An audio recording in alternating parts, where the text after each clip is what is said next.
Alrighty, little data coming out as we speak, and what else we got brewing here? We got you can see the dollar.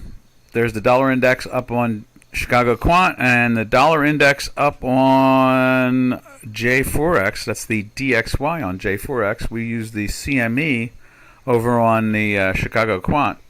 You can see awaiting jobless claims at the moment, and it looks like see any numbers are coming out yet. 213,000 actual versus 218,000 estimated, and 1,379,000 actual versus 1,400,000 estimated on continued jobless claims. It's people trying to, the numbers were, I guess you could say, better, mixed. I guess that's how it rolls there. And at the same time, you see the dollar. I know that the yen really made a move this morning. The Bank of Japan got involved in there and put a wall up there. Hey, Metho. Hey, Janos. See, the Japanese really jumped into it. I'd been saying at the webinar here that I read where they said that they were going to start to build a wall at 145. And I guess when they say, I'll tell you, the Bank of Japan is so, what's the word I can say that's complimentary? They're so disciplined. When they say they're going to do something, more than likely they do it, which is very impressive. And you can see this morning, dollar is coming back down from yesterday's wild action. You can see over in J4X, you can see the green line right there, trying to press back underneath. It didn't get through. The Hinky Ashkies are still green, and our 2 days also here on Chicago Quant are green. With a sign of volatility the day before with a red and a green. So you got this, you got this action going on in the dollar again, very firm.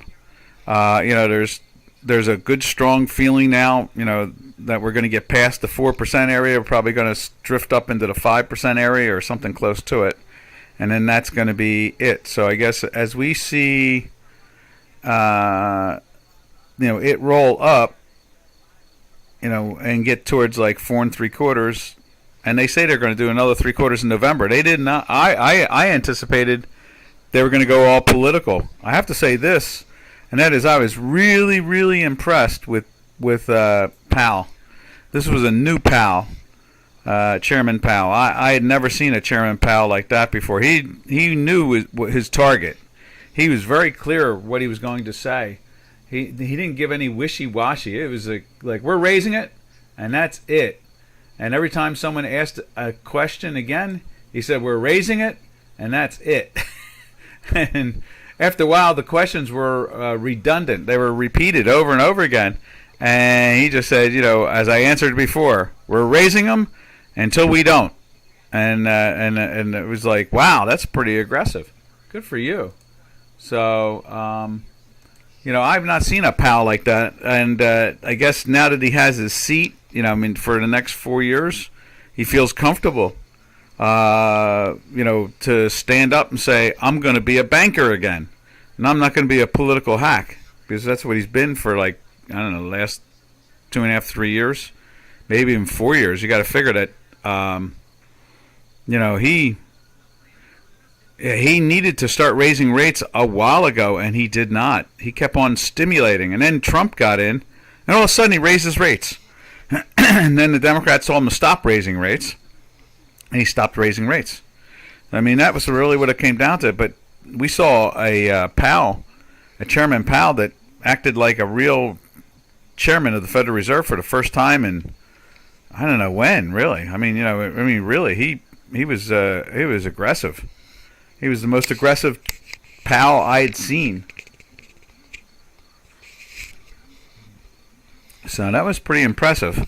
And so, he's raising three. I've been saying for weeks. I figure, he's going to, find a way to soft touch it, And no, he's going to raise rates again in November. And then I think he said he's going to go to half a percentage point in late December or January. I guess whatever comes first, right around Christmas. So let's see, it probably is right around Christmas because the next one is November 2nd. So November 2nd, and they come every 6 weeks. So it'll be the week before Christmas, maybe, something like that. So he'll raise rates again. He said half a percentage point. So he's gonna push these things up. And too much meat? No, I think the big word was going around for a long time that he survived because there was this female socialist that they were threatening to put in there. And there was a small chance that he was going to get bumped. Yeah, Powell. I forgot her name, and so Powell had to basically stay with the politics for the last couple years. He had to keep. He had to stay on the Democrat side since they had the House. See, the presidency, once you're in there, it's done. But or the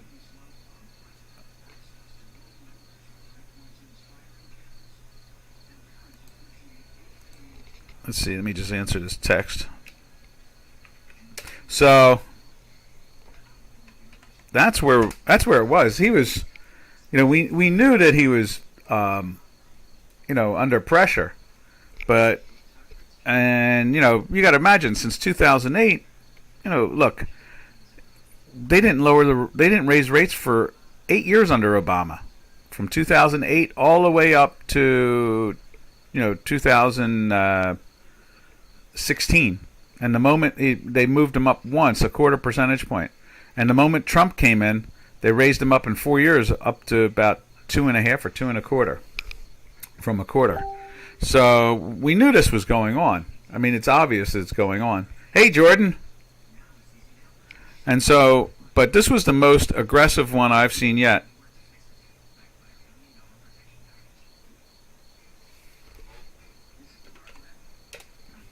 And so, let's see. What's the answer to it all? Oh, okay. So basically, I guess he feels comfortable. The House is going to go to the Republicans, so he's got to start acting like a Fed chair now. And that's how that usually works. People don't realize how powerful the House of Representatives is. The problem is with this rate hike, there will be at least less houses. I guess, I don't know, people it's better than paper, cardboard boxes. I imagine they'll still be building houses. Housing starts might be at their lows, or permits might be at their lows, but, this last month, they came, as much as the housing starts were at something like a 10-year low, or a 20-year low, or something, I don't know, something like that. You had more, the housing starts itself, not the permits, but the housing starts were more than everybody anticipated.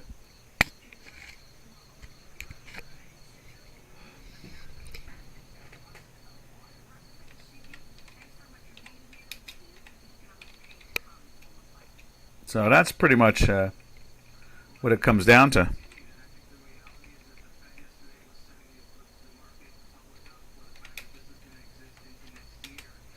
So that's where we stand, I guess. That's the best way to describe it. But it's a good thing,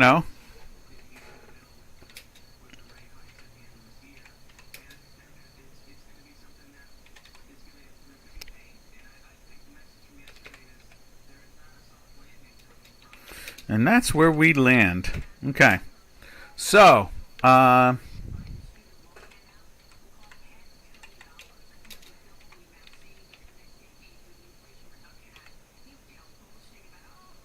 me just answer this last thing. There we go. All right, so let's from there let's go over to the euro. Let's check out the euro this morning, see what's going on. I just had to answer that text.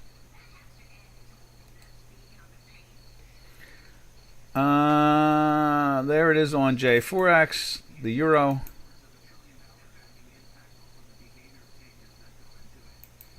And it did go into the sell. Was it yesterday or the day before? I think it was the day before, but we'll just double check here. Right there. Yeah, so we've been in a daily sell on the euro for 3 days. This is the third day, but it's perking up now. And we're still in that weekly sell. And so they haven't been able to really push us out of that. You see, Metho says the problem is with the rate hike. Okay, I can see less houses. Okay. And core CPI is higher. Oh, no doubt about it. I think we're basically around 10% at this point in inflation on a 3-month basis. And when it looks at, on a over year, we're in the 8s. But in a 3-month basis, we're hanging around in the 10s. So, yeah, there's a lot of pressure there.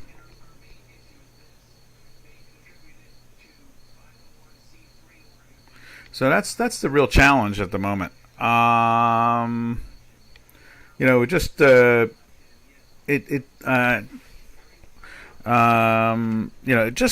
it's that whole process, in the end result, between, wrong place to type.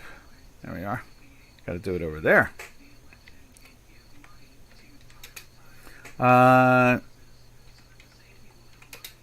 We're going to, let's see, what are we going to see? Materials are cheap. Well, there's no doubt. Building houses, you're buying refrigerators and washers and dryers and electrical wire for wiring and shingles and wood and it goes on and on. Glass and windows and it's just concrete.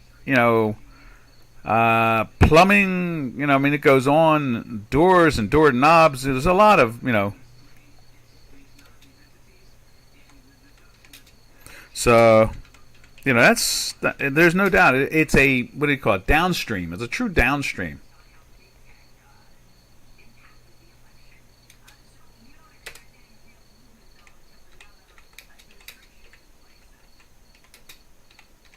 There we go. All right, now, let's see. The inflation is rent. Oh, rent is.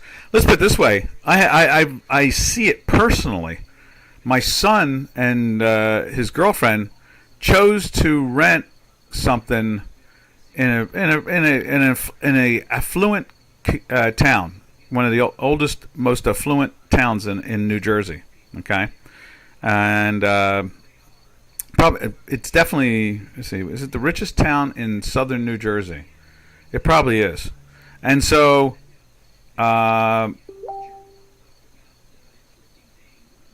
In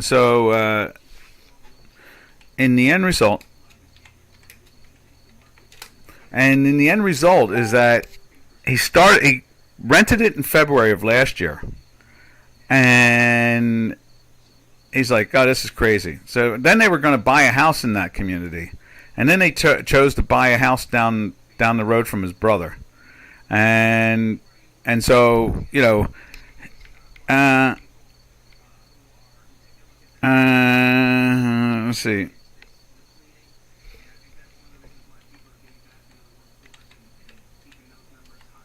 And so, in the end result is he's like, his excuse is, I don't want to rent. I don't want to put the money out for nothing. And so,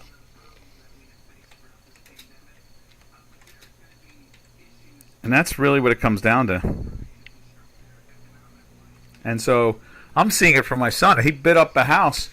He saw that house, he wanted it, and he started bidding up against himself because he wanted the execution of the house. A Tesla house. It may burn up on you.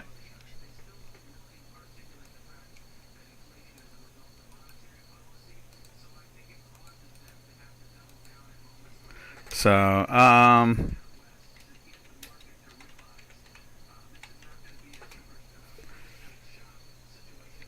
So in the end result is that that's where we're seeing the inflation too. We're seeing that.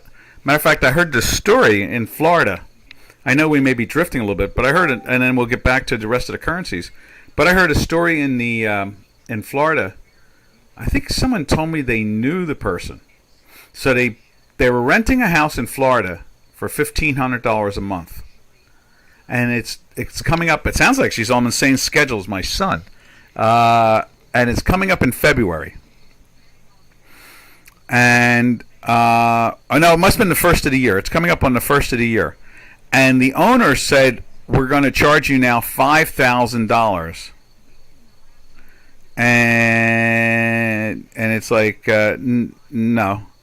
How about if I give you like $3,000? Just double it. And he said, no, I can't. People want this house, and I've got bids for $5,000 to rent it. So yeah, you're right. It's the housing market and the rental inflation that is a big factor here. Oh, tiny houses. Well, that's possible too.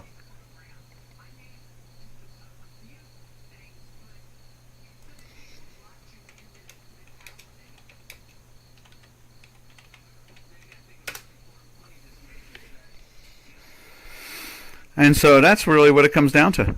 So there's the inflation factor. Now let's get back to the currencies again. But you can keep on asking about property. I'll mention it. I'm just on a roll and trying to get rid of my one son, who's an economist, and is hammering me left and right about stuff at the same time on the text line.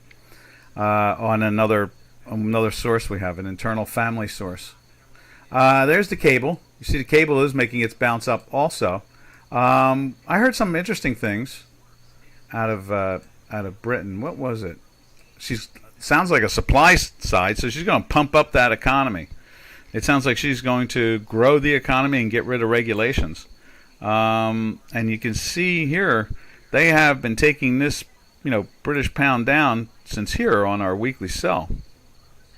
And you can see, it's flirting, constantly flirting to start to bottom out. Every time it tries to bottom out, it has problems. But we'll see. The cable is trying. The British pound is trying to lift, and that is the name of the game. And so, the only way to basically see cable probably turn around is some really positive economic policies. Growth. That's what we really need. I mean, I know fundamentals seem to have been washed away in most of the areas, especially in the currency area. We don't look at all the basics anymore of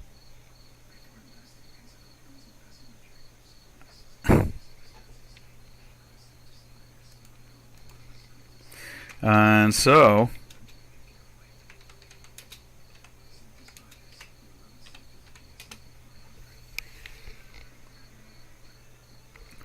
that's really what I'm expecting. Matter of fact, I'm kind of amazed that we've seen the cable drop the way it does drop. I mean, I know that they came out that before the new prime minister, they were heading towards a socialist policy, and she's basically going Margaret Thatcher on them, and that's probably wise, business wise, financially, and this socialism only caters to about a third.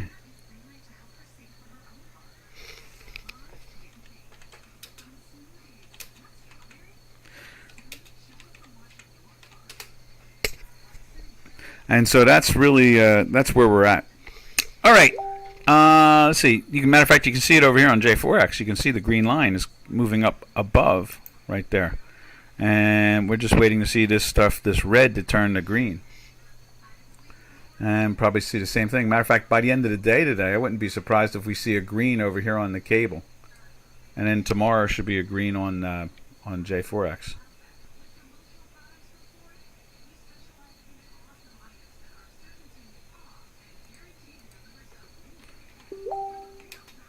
And from there, let's go over to the Swiss franc, right there. And there's the Swiss. Oh, yeah, that's right. Something about rates or something. I saw something over there, but that's a big spike.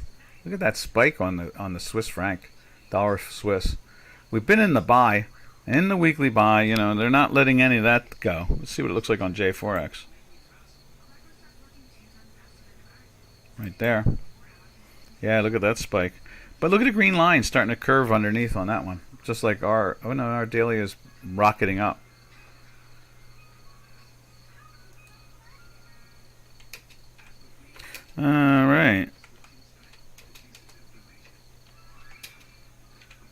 what else do we go from here? From here, I heard, what was it? I heard the Bank of Turkey, raised rates and the dollar pair, went higher again. But it seems very slight, in many ways.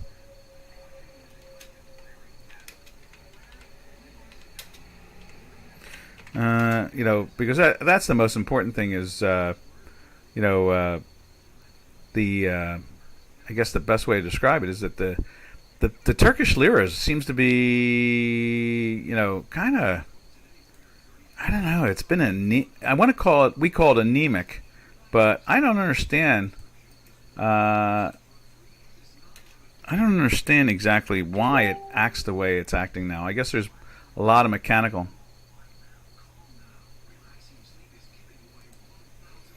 Let's see. Let's go over to it.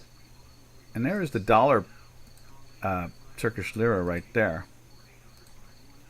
And you can see they've made a new all-time high of 1841. Went into the buy yesterday.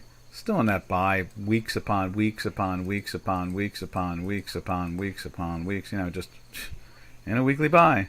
Just refuses. You can see it here. Weekly buy, weekly buy, weekly buy, weekly buy. Finally, right there.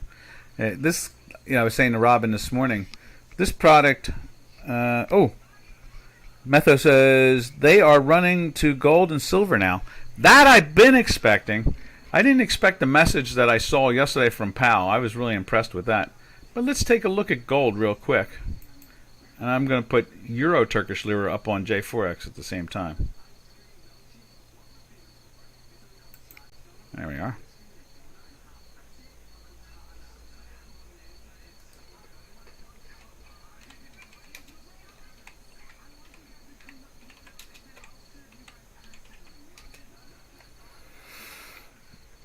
Let's see right there, and let's see what. I'm going to throw it up on here too at the same time. Euro Turkish Lira right there, but let's go over and see what gold's doing this morning.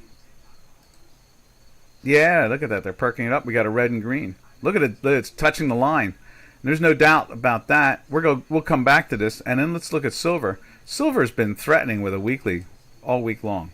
All week long.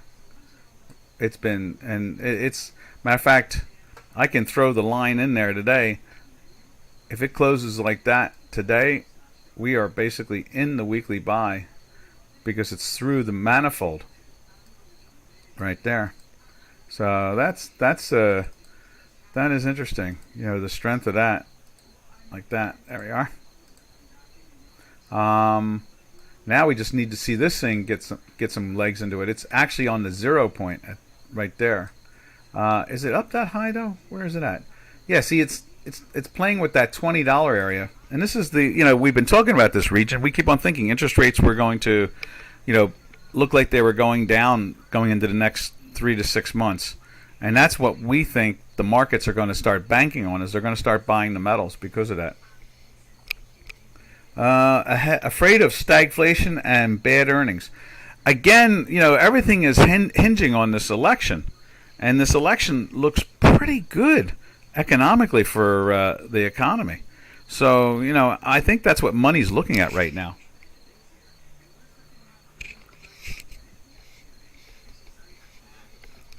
All right. Let's go to, let's see, from there, we go back to the Euro Turkish Lira. You can see it's bouncing back up after yesterday's slam down. But we're not lifting here yet, and it is flirting back and forth with that daily buy, the weekly buy right there. And you can see same thing here with the daily. It's flirting to try to get going, and it's trying. If these things turn green with that green line up, it's going to be telling us that there's some strength there on the J4X. Let's take a peek at it on a weekly basis too. Right there. You see it's trying to turn up. It's been trying to turn up.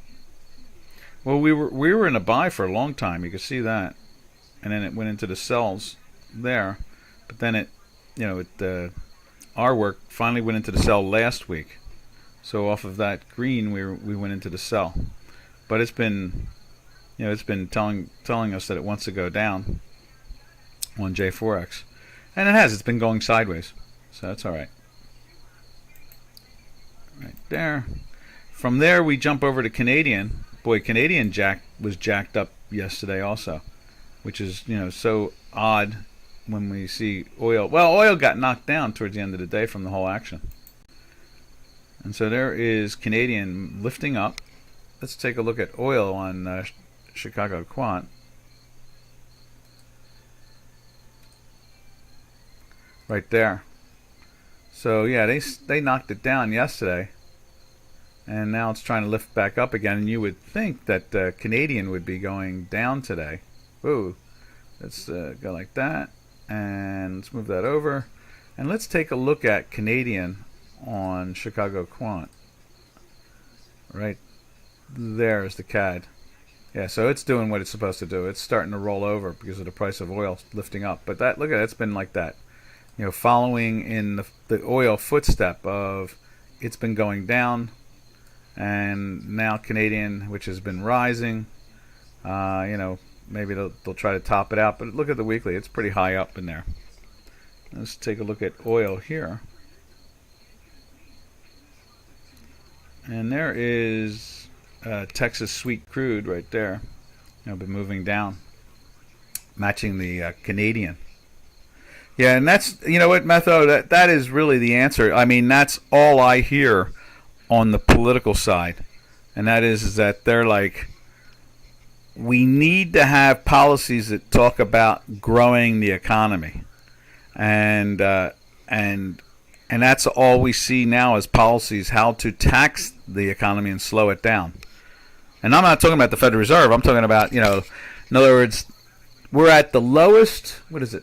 We're at the lowest, like Biden came out and said, we've leased more land than anybody in the last 10 years for oil exploration. And at the same time, they've issued the least amount of permits. So you can lease millions and millions and millions and millions of acres of land. But if you don't have a permit to explore on it, so it's a second thing to go explore on it. You have to have a permit to do the exploring and drilling. And so this administration has issued the smallest amount of permits in history, I think. Something crazy like that. So in other words, they're leasing land left and right, but they're not letting anybody do anything with it. So, that's the stagflation thing they're concerned about. And we're an energy economy. We need energy to grow, and every economy needs energy to grow. And you have people who are against energy or against growth. That's what it really comes down to, because it sure doesn't help the environment. That's for sure.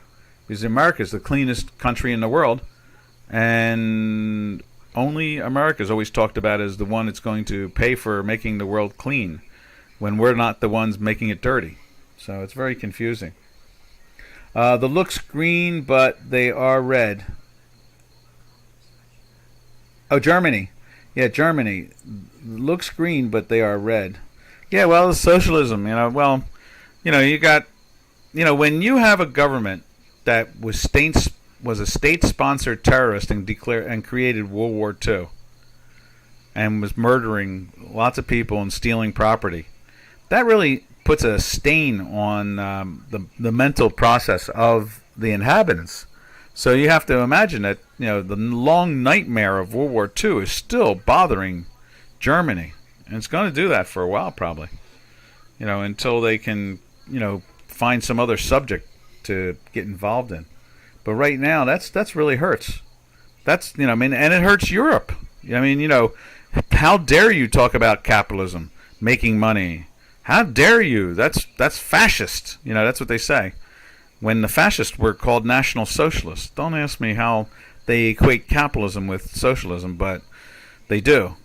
So that's Europe is going to it's going to get out of that psychological trap that it's in, and it's been in it now since the late 40s. Since since the 1930s, but after the war, they've really damaged themselves. They're going we used to say you bend over backwards to the point where it's just so upside down. And that's what the problem is that you can't talk about capitalism. They get excited. They think it's fascism. You can't talk about profits. They think it's fascism. You can't talk about growth, because if you talk about growth, you're talking about capitalism and you're talking about fascism. Everything is leaning on that all the time. I saw where they were calling people fascists, and it's like, what? They're not fascists. They're capitalists. So, that's what the problem is, and it's not going to change until they can get rid of that psyche and move away from it.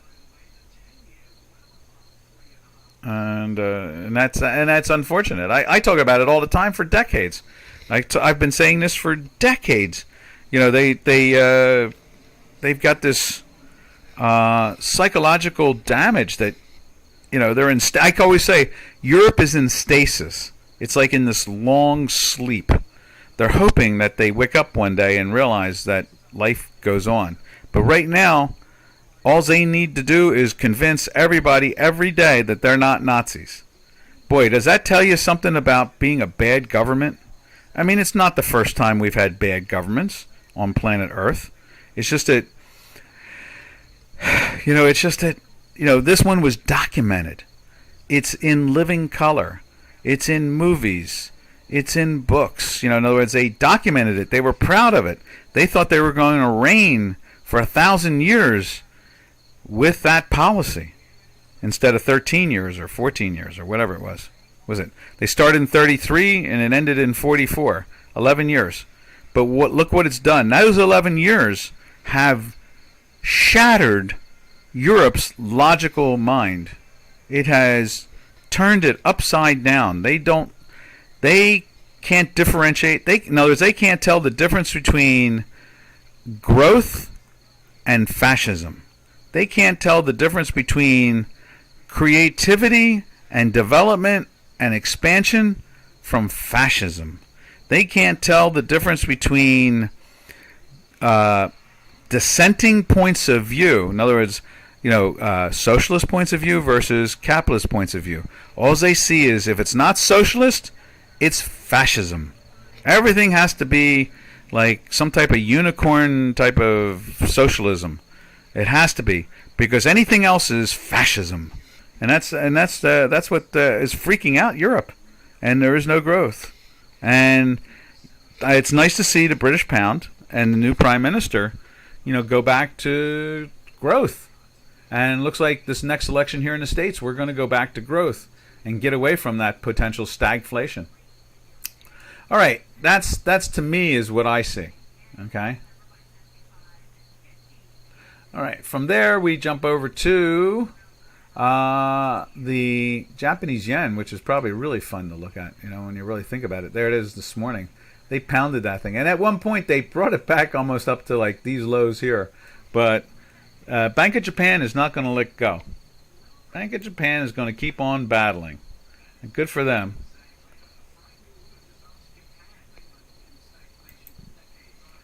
Yeah, someone just said it now on the Financial Channel. Just look at Japan. Japan has been in stagflation for decades now. Decades. I mean, the central bank in Japan, the Bank of Japan, buys ETFs every day. They control, they own some crazy number, like 40, 50, 60% of the top 50 stocks in the Japanese index. And that's the stagflation.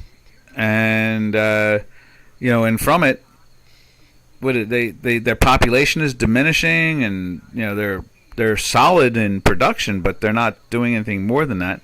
They're just status quo. Just status quo. That's the only way to look at it, is status quo. And that's what stagflation really is. All right. From the yen, let's see, what else can we say about the yen? Oh, you look at the weekly here on Chicago Quant. It's holding up pretty well. They'll probably try to park it. I'm thinking they're going to try to go into this area here. So what is that? The 38s maybe? Figure that if they're willing to push it like that, they're going to try to push it at least down to this area here and let it zigzag and make this a channel. I think that's where their heads are at this point. All right, from there we jump over to south of the border, and we'll look at the Mexican peso right there.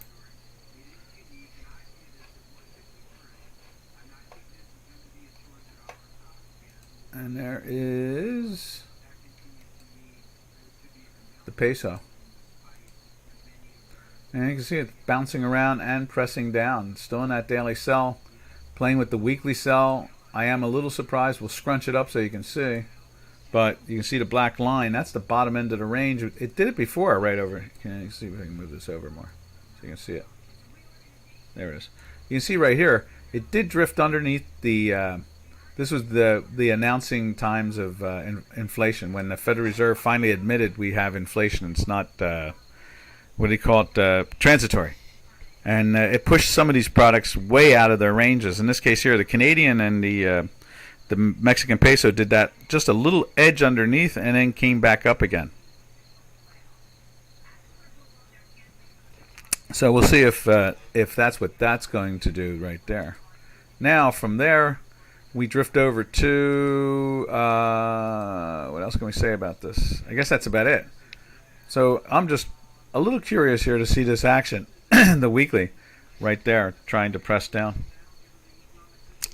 All right, let's go over to, where do we go from here? Let's go back to the metals complex. We could definitely do a little bit more conversation on metals. So to start off with, there is gold on J4X. You can see it's got a green and it's turning up. That's the daily there. And let's try it right here. Right there, same situation. We got a green and a red, and it's trying to get through the zero line. It's trying. And our weekly is turning up, so that'll be nice. If that would, let's see. If we've got this, today's Thursday, so we have one more day. If they just hold this thing up and try to get it over the $1,700 area, this could start to be looking. We could be looking at a potential of trying to get into the weekly buy next week. Whereas what's interesting, and we've talked about this, let's just drift down to it really quick. Platinum is cleanly through the weekly buy. Look at both of them moved up nicely. The shadow or the blue dashed line, and the green, they're jumping up and getting through the manifold. We could have some more action like that. We are through the $900 area with no problem. This is a sign. This is definitely a sign. This closes in a weekly buy. This is definitely a sign. And let me put a line in there at this point, because it's through the manifold at this point. When it gets through that manifold, it's playing with it. We'll keep an eye on that, but that's where it's at. Maybe we'll move it over like that. But it's definitely telling us that there's strength there. And with it, we jump back to the silver. And there's silver on J4X. And you can see here, we're just underneath on the daily. We got a green and a red going on. And at the same time, the weekly is with no problem through also.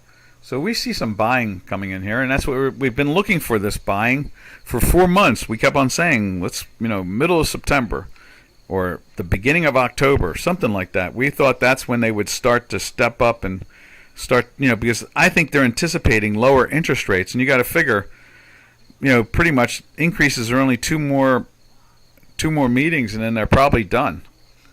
And we'll see in, what's today? Today's the 22nd, right? So we'll be seeing in 38, like 46 days what the election brings. And that's going to be the story right there. Democrats have had veto-proof majorities off and on for 90 years. That's why they're so nasty. They can't handle sharing. It's confusing to them. They've not been used to sharing for 90 years, almost 100 years. And Republicans haven't had a veto majority since 1871. And here we are in 2022. So, I understand why Democrats are nasty. And I understand why there's a great potential for Republicans to get that supermajority. And so we'll watch. The question is, do they just get a big majority, or do they get a super majority? That's what it comes down to in my numbers that we're looking at. So, and that's why the Democrats are angry. And they're nasty, and they'll do anything they can for power, cheat, grab, steal, whatever. Because they're not used to the idea of not having power. They don't know how to deal with that. It's been almost 100 years they've had power. And no president is basically, since Ronald Reagan, it was very hard for them to have a big influence. And Ronald Reagan did push hard. Young George Bush tried his best. His father just rolled over for the Democrats because he was used to that. But Trump showed them all. He went right to the Reagan policies, and end result is that Democrats cannot handle that. They cannot handle losing power. It's like a drug or like an addict. 90 years of having almost having veto-proof majorities. When Nixon was in presidency, they had 93 Republicans one year. That was a high mark. I think they were down to 87 at one point in the House. I mean, that's, people don't understand the process here. The House of Representatives, when, in full control, is full control beyond the president. Well beyond the president. The president is just a figurehead. All right. From there, we go over to copper. And there's copper. You can see copper's trying to do the same thing today. Look at it. It's lifting up. But the weekly is flirting with that weekly sell still. All right. Right there. What's this? Fortune magazine is saying why you should be happy about inflation. The left is out of their minds. They're documenting everything. How crazy they are. It's funny. All right. Anyhow, that's copper. Copper's showing some life also. But as far as I'm concerned, we get into daily buys with the weekly buys, and it's off to the races when it comes to the metals complex. All right. From there, we jump over to, let's see, where's that? Let's go to the energy complex. That's right. So right there's crude oil. And you can see the spot is moving up, but our weekly is down. It's doing its work. And we need a daily to get into a buy at this point also. Let's see what Brent looks like. Is it past? It must be like 93 now. Nope, 92 and change. So Brent is not lifting up. Has not been able to get going yet. In a world that's starved for energy, I'm kind of confused why they're not buying this stuff. But I guess, the price tag is too high.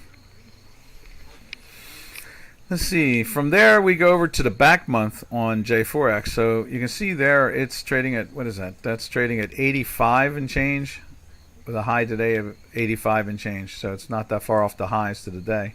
Let's look at the January contract. Let's see what the contango looks like. It's trading at 84 and change. So it's about $1.50 off. $1.25. It looks like about $1.40 off, $1.35. And you can see it's flirting with the daily buy right there. And the weekly doesn't look too far off the hunt either. Look at that. It's trying to get its legs on that. It's up. The histogram is above the manifold now. And you can see the shadow or the dashed line is doing the same thing. It's trying to climb through it. All right. From there, we go over to Nat Gas. And there's Nat Gas in the United States on J4X. And here it is on J4 on Chicago Quant. Where are you? Right there. There we go. And so there we are there. That's the gist of it all right there. I guess it's just underneath. Nat Gas showing some weakness, which is nice. The weekly has been holding up a while here. It's been in a weekly buy since the beginning of April. And we got up to $10 from $7.50. So it was a $2.50 move from that weekly buy. Let's look at, what was it? I was thinking of something in my head. Oh, that natural gas. Let's look at the natural gas company down in Spain. We've been watching that, thinking it was European natural gas, and Janos informed us that it is not. It's a gas company in Spain. Now we've seen this thing go to 30, and now it's trading under 26 yesterday. It's right at 26 or just underneath it again. And would love to see this thing fall into the 21s, 22s. But that might be more sign that that Europe is starting to come out of the funk. And natural gas, and there's a lot of natural gas out there. It's just a matter of time that it finally finds its way. The Spanish made good money from the gas. Utility companies made money. Oh yeah. They just pass along the cost to the customer. That's what it's all about. That's what capitalism is. In other words, you manufacture or produce something, and you buy low, sell high. Remember, I say this about Europe. Europe's motto is buy low, sell lower. Profits are a fleeting idea in Europe. Now they are meeting the spot where the consumers are stopping the purchases or reducing the consumption. I heard yesterday, what was it? In Moldova, the #1 advertisement is firewood. And on like Google and Facebook, and people are advertising firewood for the winter. So, yeah, there's alternatives that need to be, people are running in every direction. I would say this is the last year for it. Between Israel and the United Arab Emirates and the United States, there's going to be a lot of natural gas floating everywhere soon. And I really think that this election is going to change a whole complexion of that. And Europe needs to get into the idea of buy low, sell high. It's not fascism when you do that. It's definitely not fascism. Markets are the best decision makers around. But when government gets involved, then it's fascism. So right now Europe is living underneath some type of socialist fascism, and they just don't realize it. All right, from there, we are going to jump over to, let's see. Let's take a look at the U.S. bond, and then we'll look at the stock indices. And you can see here, that's the 30-year. And there it is on J4X. We're at lows. And I think we may be looking at something like, 10-year lows, 12-year lows, 15-year lows, I don't know, something like that.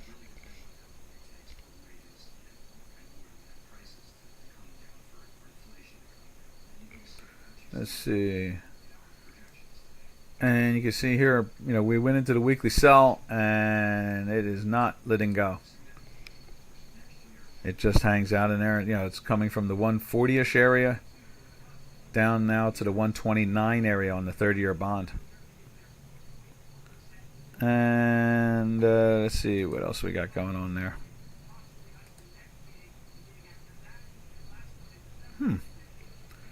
Then, let's see. Let's look at, where else are we going?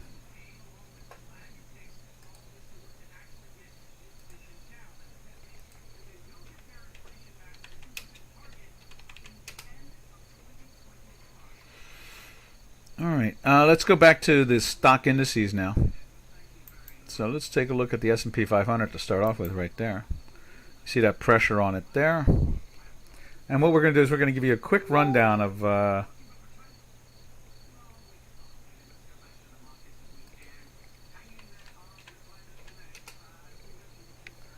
let's see, right there.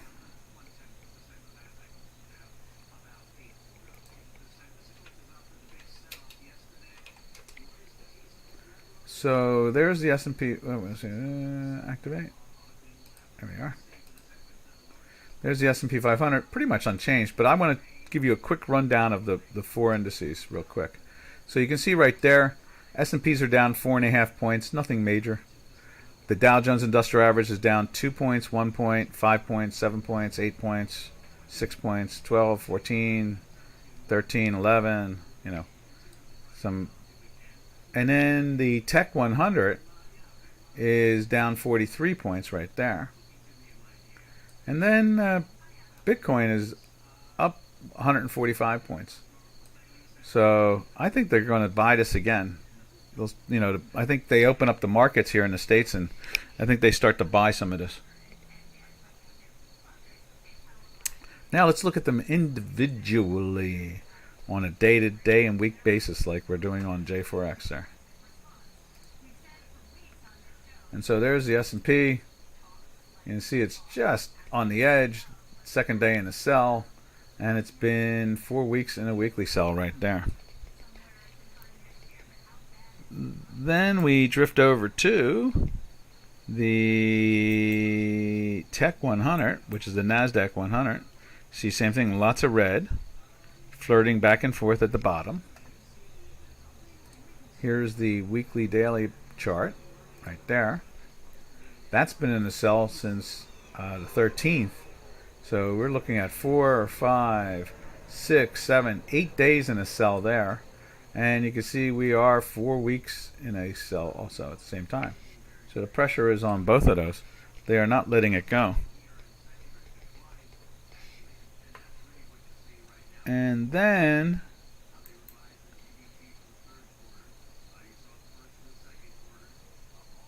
let's see. There we are. And there's the Dow Jones Industrial Average.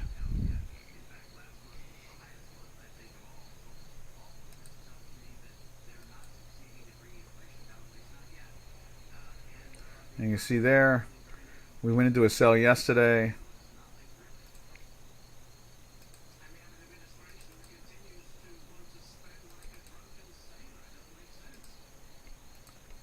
And you can see here also it's been in a weekly sell 4 weeks also. So they're not really changing much when it comes to the three major stock indices. And I guess we could take a look at DAX. What are they doing to DAX?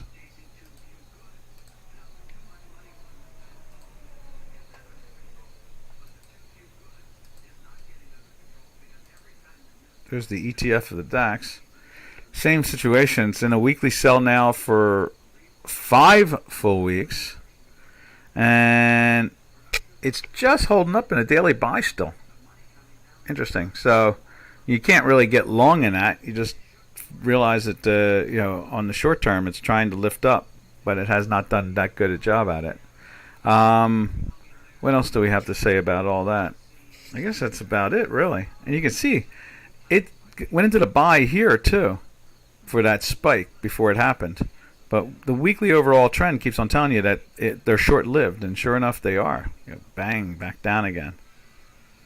And then same thing here. It tries to spike again, and short-lived.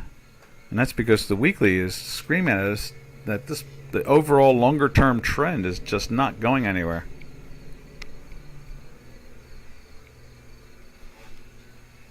So, all right, now. What do we have? Let's see. Where do we go from here? All right. From here, we jump over to. Let's take a look at the. We've been looking at that a lot lately. The Russell 2000. There's the Russell 2000. It's trying to go into a sell today. And it went into the weekly sell last week. And it's an interesting product. These are the smallest, the weakest, the lowest capitalized companies out there. One out of the 2,000 is another Apple, possibly. Maybe not Apple, but maybe an Intel or Microsoft. That type of thing. One of them's in there is going to be a winner. Let's put it that way. Out of the 2,000. Problem is you got to own 2,000 to catch that wave. And what else do we got here? I guess that's about it when it comes to the stock indices. Now we can, with only a few minutes left in the market, or on the webinar, we've got 3.5 minutes to the, I guess it's 3.5 minutes to the, 4 minutes to the U.S. Open. Let's just look at them individually and look at the, we always tell everybody here, and we always mention that if you are intraday trading or you're daily trading or weekly trading, or you're looking at the overall trend, all your tools should match up. And when they don't, then it tells you something's wrong. Because our math, our intraday works with everything. It's the same math only on a shorter term basis. Now it's a spatial math in the sense of spatial time and spatial math itself, but it's definitely, you can see there, it's it's in the sell now for like the last 3 bars, and you can see here. Let's see, what was that? So 1, 2, 3. It went into a buy there, and then went right back into a sell there, and has been in the sell for that whole ride down. And it went into the sell right here, and was in a ride all the way to that one little bump right there for a bar. And then obviously you can see here it got sloppy from the, this was the next. Let's see if we can do this. And then from here, there was our next sell right there, and it was in the sell all the way until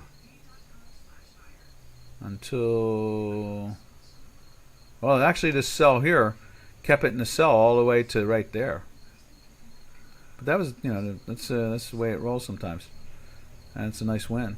And then you can see here we slipped into the buy right there, and it lifted and then pushed itself into the sell for that little action.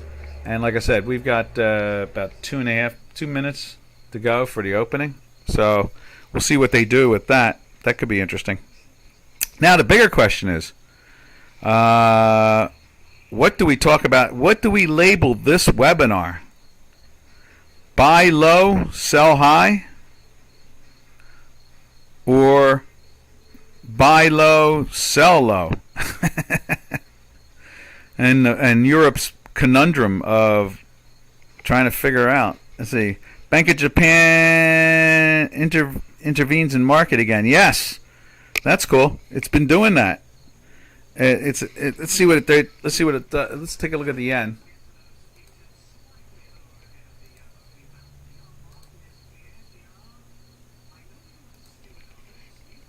Nah, it's already done that.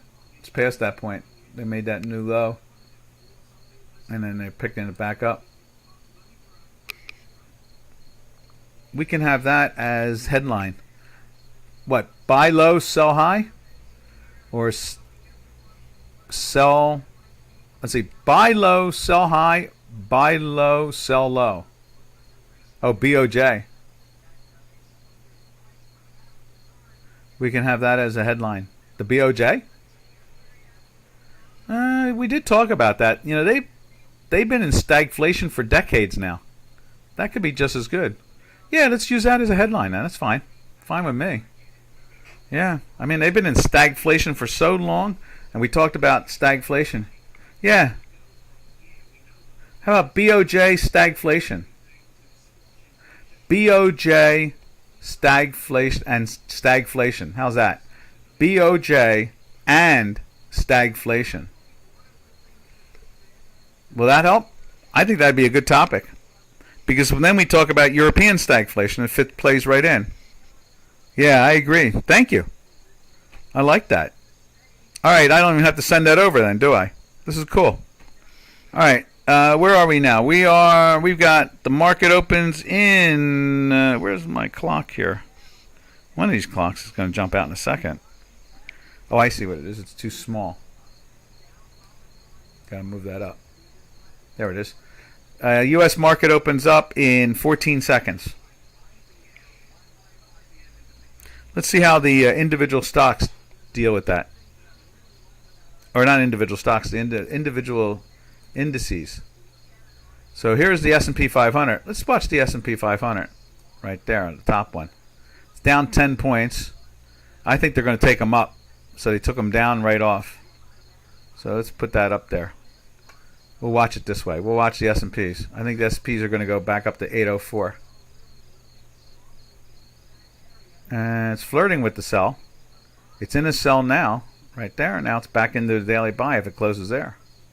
Or not daily buy, intraday buy. It's back into an intraday. No, not yet. It has a red and green. There we are. We're in an intraday buy. Let's see if it gets to 804.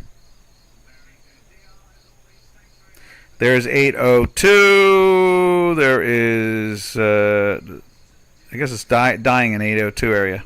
Maybe it'll go to 803.5. Anybody bought into that listening to me? Take your profits. All right, there it is right there. 803 and change. We'll take that. That's cool. There's your 804. All right. Doc from North America having as much fun as usual. So, happy trails to you until we meet again. Happy trails to you, to all our trading friends. Later, later, traders. Catch you tomorrow on TGIF. Kalabunga. Kalabunga.